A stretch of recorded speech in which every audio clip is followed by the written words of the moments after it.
Everybody, it's your boy Toxeyboyo, and I thought about doing a video just to talk about like the entirety of Sony's State of Play from yesterday, but I don't necessarily think that that's necessary. I already have done a video about God of War Laufey. That video probably just came out a couple hours ago because I do want to strike while the iron's hot here, and talk about my thoughts on what we did see from Wolverine. I don't know, man. I think that, so for me, I avoided the leaks like the plague when they came out a couple years ago. I thought it was a really crappy situation that the devs were put into. Nobody wants, their hard work to be leaked like that, obviously. Sony didn't pay the ransom, the data mine got released, all that stuff, whatever. We saw an early build of the game, we saw, what the plot was supposed to look like. And apparently that plot that got leaked is consistent with what we're seeing here, with mutants being captured by an organization called the Reavers, Wolverine trying to track them down and rescue these mutants, and then along the way he meets other mutants who want to help. That includes Jean Grey. We did see a little bit of her helping out. There's just some things that we now know for sure that I'm not really crazy about. We did see that you're supposed to also work with Victor Creed. We did see a little bit of Sabretooth in that recent, in that gameplay reveal they gave us yesterday. Sabretooth, in case you were wondering, is the Green Goblin to Wolverine Spider-Man, the Joker to Wolverine's Batman, the Lex Luthor to Wolverine's Superman. If Wolverine were to ever have an arch nemesis, it's Victor Creed, it's Sabretooth. Now, obviously you can tell stories where the good guy and the bad guy have to team up for some reason. Maybe they are enemies and Victor is just, interested in preserving mutant kind because it's like, these are my people. But for the first time that you see these characters interact, I just don't know that that's necessarily a great idea. I think that there's a better way you can go about that. We also see that the X-Men do not exist in this universe, at least not yet. I can't wrap my head around the reason that you would do that. Story-wise, this shares a universe with Insomniac Spider-Man, of course. We're 10 years into Spider-Man's career. We have the Avengers because you can see their tower in New York. You have the Fantastic Four. We know that because they bought Fisk Tower and are moving in because they're painting the 4 on the rooftop. You can see that in Spider-Man 2. We can probably assume Daredevil exists because Nelson and Murdoch do have an active law firm. Cool. Think you can also find Fogwell's gym. We know that Alias Investigations exists, so there's a Jessica Jones. We know that Rand Enterprises exists, so there's an Iron Fist. We've seen the Wakanda Embassy, so there's a Black Panther. There are all of these moving pieces in this Marvel universe. All these teams, all these acting agents. The X-Men don't exist yet. Yeah, you can meme about the fact that there was a whole alien invasion in New York in Spider-Man 2 and the Avengers didn't show up and do anything about it. I get it. I get the joke. But in an actual Marvel Comics universe, that wouldn't happen. If you were reading a Marvel comic, or if you were reading a Spider-Man comic right now, and there was a symbiote invasion of New York, somebody would show up. We know this because when Carnage took over a small town, and I want to say Kentucky, the Avengers did show up. So, but for the sake of that being a Spider-Man video game that's only about Spider-Man and the other Spider-Man, I accept it. What I cannot accept is how much of the Marvel universe we're trying to establish through Easter eggs and teases. Oh yeah, Doctor Strange is in this universe, and he's been active for long enough for Wong to also be active. And there's no X-Men? Because I was wondering when Jean showed up, why is she dressed like that? Why isn't she wearing her blue and yellow like she usually does? That's Marvel Girl's costume. She looked very regular. And it's because there's no X-Men, but if there's no X-Men, why is Wolverine even wearing a yellow suit?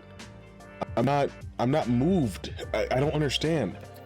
I could also, kind of just bitch about the fact that, I really don't like hyper-realistic video games. I think that it's impressive in a reveal trailer, and that's cool and everything, but it doesn't add to my enjoyment for a game 90% of the time. Some of my favorite games ever made are Shadow of the Colossus for the PS2, Cuphead, Minecraft, you know, Halo 3 for the Xbox 360, Super Mario Galaxy.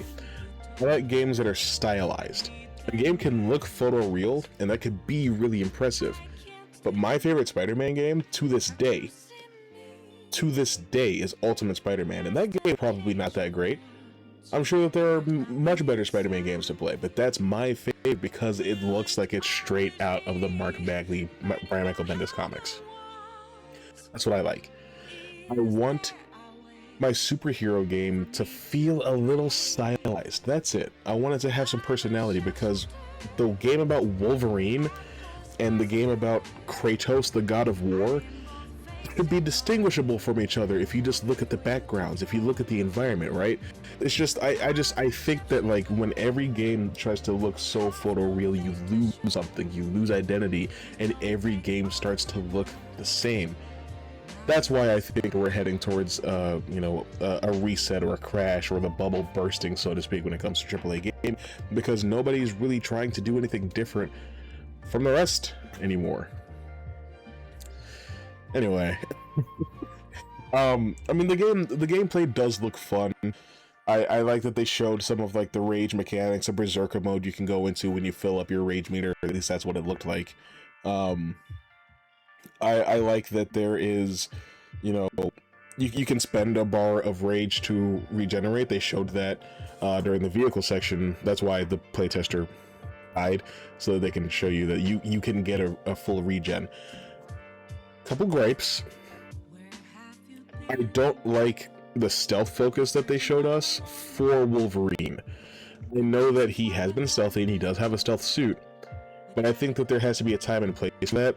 Broad daylight wearing this bright yellow suit, I just don't think that leads or lends itself to a very stealth environment. I know that you can choose, because they showed that he just leaves stealth as soon as he gets a chance to. But if I'm, like, waiting for somebody to come into my view, and then I stab them 6 times and drag them behind a thing, they're trailing blood all over the place, right? Nothing stealthy about that approach. They're probably gonna scream, you know.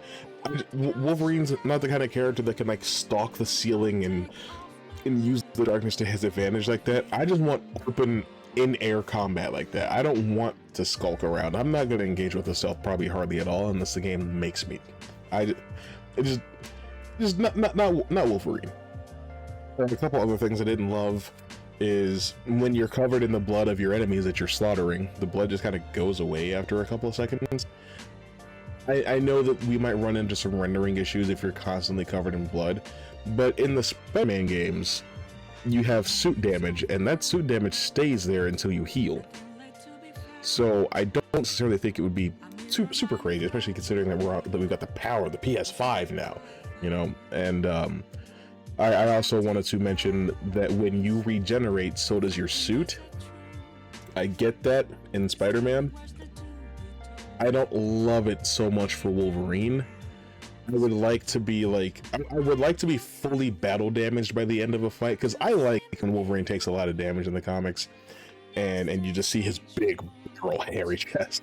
Bro, like Wolverine is a tank. He absorbs a lot of damage. He, you know, that's kind of like his strategy. Wolverine's a smart guy, and he knows that he can take hits that other people can't. So you'll see him on the front line a lot. He absorbs a lot of damage to protect other people, often. I want that to be reflected. You know, like if I get my ass handed to me in a boss fight or just in a regular encounter, I want it to look like it afterwards. Like, obviously there's going to be regeneration even passively, because this is Wolverine we're talking about. The healing is his second most prominent superpower behind his claws. I'm fine with that. I just don't want the suit to heal, at least not completely. That's kind of my thing. And I don't know, like, they showed the hand. I'm not really interested in that being in a Wolverine game. We can just make a Daredevil game and have him fight the hand. There are other characters you can make video games about. Like, I was really hoping we get to see something from Marvel 1943. maybe at Summer Games Fest, maybe something for Iron Man at Summer Games Fest. I don't know. I just want to see other characters in video games. I've made a whole video about this on the main channel. That's not what I'm here to really yap about today. But yeah, the Wolverine game, I'm gonna play it. I just have some concerns. There's some things that I'm not super excited about, and I just thought I'd talk about it. But to shed some positivity, the game does look like a whole lot of fun to play. I kind of like Liam McIntyre's performance of the character, at least what we've seen so far. I know a lot of people wish it was Steve Bloom, and I get that, but I am always going to be of the opinion that multiple people should be allowed to portray a character across different, appearances and across different forms. Steve Bloom has been like the primary voice of Wolverine for 20 years. It's okay. We can let somebody else do it one time, right? Liam is not going to make as much money from this one game as Steve has playing Wolverine over his whole career. So I think it's okay. We can let somebody else have this one. Yuri Lowenthal has been playing Spider-Man everywhere for the last decade. That's cool and everything, but I cannot tell you how happy I was to see that Josh Keaton was playing him in Marvel Tokon. Sometimes letting other people play the character works out for the best, So I'm hoping that Liam puts in an incredible performance. I don't think he would have gotten the role if he wasn't good for it. So we'll kind of just see how things shake out. I'm wondering who else really is going to appear in this game. Will we see Magneto? We already know that we're going to see Omega Red, Sabretooth, Jean Grey, Mystique. But, is Wade Wilson going to show up? Is there a possibility that we see Scott Summers? All that remains to be seen. And we're going to find out together in September, because you best believe I'm playing the shit out of that game. But that's all I got for you today right now. I will see you later.